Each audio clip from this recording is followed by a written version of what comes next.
But what makes the New Testament unique, different from all other ancient works, is both the sheer number of copies we have of it and the reverence people paid to those copies.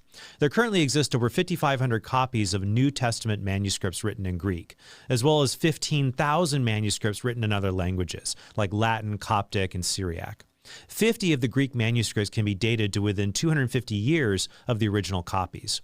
The first complete copy of the New Testament, called Codex Sinaiticus because it was discovered in a monastery at the foot of Mount Sinai, can be dated to within 300 years of the original documents. Now you might say, wait, how is that impressive? I said there were 50 New Testament manuscripts in the first 2 centuries, but that there were 250 manuscripts of Plato's dialogues. So why is the New Testament more impressive?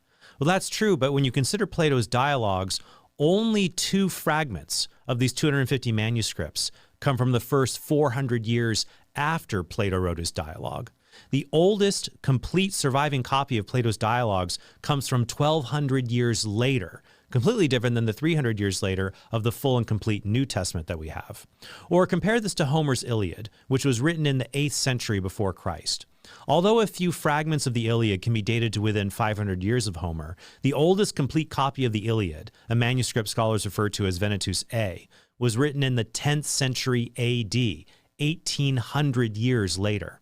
The biblical scholar F.F. Bruce put it bluntly, "There is no body of ancient literature in the world which enjoys such a wealth of good textual attestation as the New Testament." The reason we have so many copies of the New Testament is that as new church communities sprang up in Europe and Asia, these communities wanted a copy of the scriptures for their public liturgies and for private reading. During this time, Christianity was illegal within the Roman Empire, so Christians who copied the New Testament, scribes, endured monotonous hours of writing by hand and risked painful deaths just so others could have a copy of Scripture. Although some of these copies have been lost, many others survive, due in large part to the idea that scribal copying was a way to glorify God. The products of this divine service were then revered and protected for centuries.